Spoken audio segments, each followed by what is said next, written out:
हम लोग inference about simple linear regression model पढ़ रहे थे, sorry simple linear correlation, inference in simple linear correlation. इसमें मैंने आपको दो चीज़ें बताई थी कि अगर row zero equal to zero है, यानी राइट साइड पर रो अगेंस्ट ज़ीरो टेस्ट कर रहे हैं। दो चीज़ें आप लोगों को बताई थी कि क्या आप रो अगेंस्ट ज़ीरो टेस्ट कर रहे हो या फिर आप लोग रो अगेंस्ट सम वैल्यू टेस्ट कर रहे हो।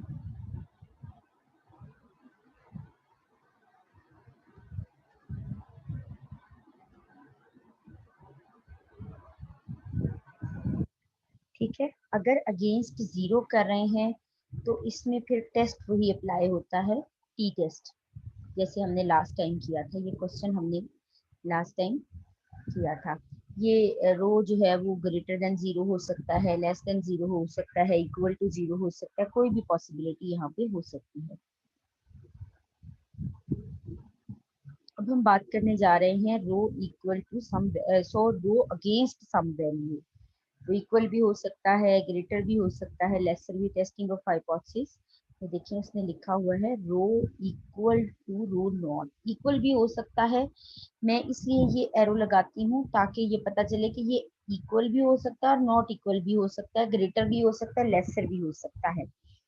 तो राइट साइड पर अगर वैल्यू है तो डिस्ट्रीब्यूशन जो है वो चेंज हो जाती है। जैसे उसने कहा if sample correlation coefficient from 20 observations is equal to, कि 20 ऑब्जर्वेशंस थी, उनका जो कोरिलेशन कैलकुलेट किया गया, यानी उनका जो आर कैलकुलेट किया गया वो 0.45 आया। Can we conclude that the population correlation coefficient, अब देखिए पॉपुलेशन कोरिलेशन कोएफिशिएंट क्या होता है, रो। अब वो रो की बात कर रहे हैं। Correlation of a bivariate normal distribution is equal to 0.9। तो rho is equals to 0.9, rho is not equal to 0.9। ये आपके पास हाइपोथेसिस बन गया, यानी राइट साइड पर वैल्यू आगे जीरो नहीं। अल्फा अगर आपको गिवन है तो वो यूज कर लें, अदरवाइज आप इसे 5% यूज कर सकते हैं। अब बात आ जाती है टेस्ट स्टेटिस्टिक की। अगर राइट साइड पर सम वैल्यू है तो टेस्ट स्टेटिस्टिक जो आप यूज करते हो, आप जी टेस्ट यूज करते हो। जी टेस्ट का फॉर्मूला क्या है, capital G equal to small g minus mu of z divided by standard error of z। ठीक है, z minus mu of z divided by standard error of z। ठीक है, अब ये स्मॉल z क्या है जिसकी बात हो रही है, वो ये है, ये देखें उसने कैलकुलेट करके बताया हुआ है 1/2 लॉग, ये नेचुरल लॉग है, 1 plus r divide by 1 minus r. R क्या है, कोरिलेशन कोफिशिएंट है सैंपल का। तो वो कितना आया है 0.45। क्वेश्चन जब मैंने रीड किया था तो उसमें ये 0.45 आया था। अगर आप देखें भी तो ये देखें क्वेश्चन में, देखें तो जो क्वेश्चन उसने आपको करा के बताया हुआ है उसमें उसने बताया हुआ है sample correlation coefficient from 20 observation is 0.45। ठीक है, जस्ट आपने उस फॉर्मूला में वैल्यू पुट करनी है। ये देखें, तो ये आपके पास इसको 1 प्लस 0.45 हो जाएगा, 1 माइनस 0.45 हो जाएगा।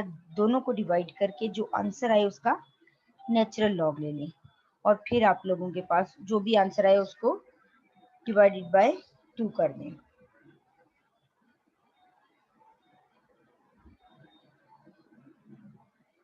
ठीक है, उसके बाद है म्यू ऑफ जी। ये क्या है, 1/2 लॉग ऑफ 1 प्लस रो। अब रो क्या है, रो की वैल्यू वो वैल्यू है जो हाइपोथेसिस में गिवन है। यहाँ उसने क्या किया है 0.9। अगर आप देखो तो हाइपोथेसिस में इसकी वैल्यू क्या गिवन है, ये देखिए 0.9।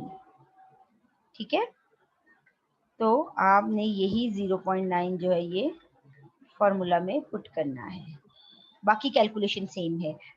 स्मॉल जी और म्यू जी में फर्क है, दोनों का फॉर्मूला एक जैसा है, लेकिन स्मॉल जी में आर यूज होता है और म्यू ऑफ जी में रो यूज होता है। ठीक है, फिर डिवाइजर में है स्टैंडर्ड एरर ऑफ जी, उसका फॉर्मूला क्या है 1/n-3।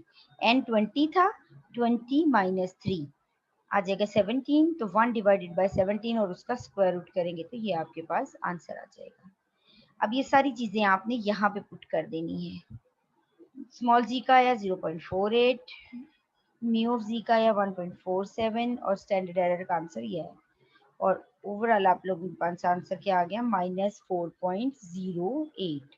सिर्फ ये जो है वो फर्क था, बाकी जो रिजेक्शन रीजन है वो बिल्कुल सेम रहेगा जैसे पहले हम लोग करते आए हैं ना।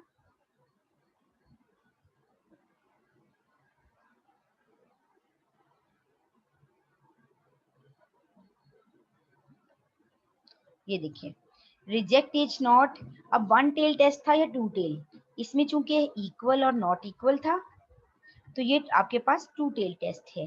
ठीक है, टू टेल टेस्ट में मैंने आपको रूल बताया हुआ है कि आपने डायरेक्शन इग्नोर कर देनी है, यानी कैलकुलेटेड वैल्यू पर आप मॉडुलस साइन लगा देंगे, यानी आप उसका साइन इग्नोर कर देंगे। Greater than equals to g alpha by 2। अब जी कैलकुलेटेड क्या है, जी कैलकुलेटेड अगर हम देखें तो वो आपके पास है ये चीज -0.48। ये देखिए यहाँ पे -0.48, ये आपके पास वैल्यू थी जी की।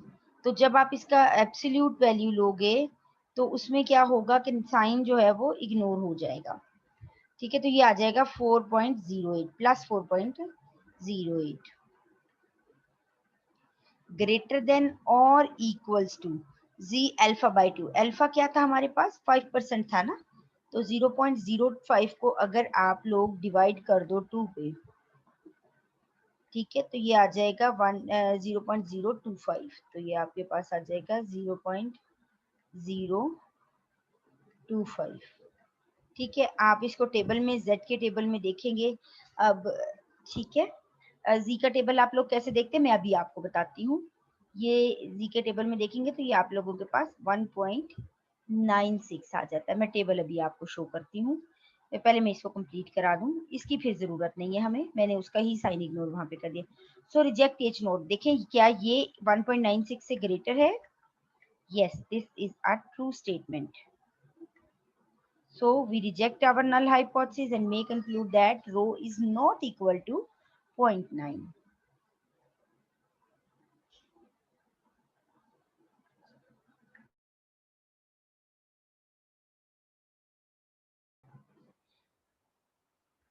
ये देखिए, ये वही टेबल है। ठीक है, टी के लिए जो हम वैल्यूज देखते हैं ना, तो इसमें जो सबसे एंड पे देखें वहां पे लिखा हुआ है इन्फिनिटी, सबसे एंड पे देखें यहाँ पे लिखा हुआ है इन्फिनिटी। अब इन्फिनिटी के सामने जो भी वैल्यूज होती हैं वो z की वैल्यूज होती हैं। जैसे अगर अब आपने देखना है ना, z 0.025 आया था ना, 0.025, तो इसको देखना है तो हम लोगों को अब साथ उसके साथ इसके साथ v नहीं होता, तो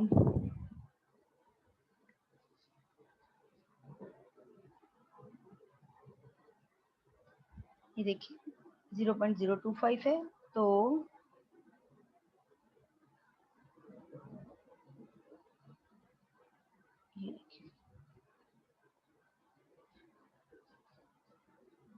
ये देखिए ऊपर से हम देख लेते हैं 0.025, और फिर बॉटम में देखते हैं जहाँ पे इन्फिनिटी आता है, इन्फिनिटी के सामने ये देखिए मैंने 0.025 में टेबल में आगे करके देखा, ये देखें ये इन्फिनिटी था, तो इन्फिनिटी के सामने उसकी वैल्यू क्या आ रही है 1.96।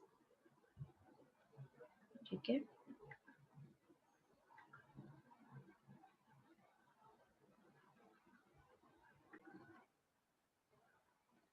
ये आप लोगों के पास जो है इसका इन्फ्रेंस ड्रॉ हो गया है।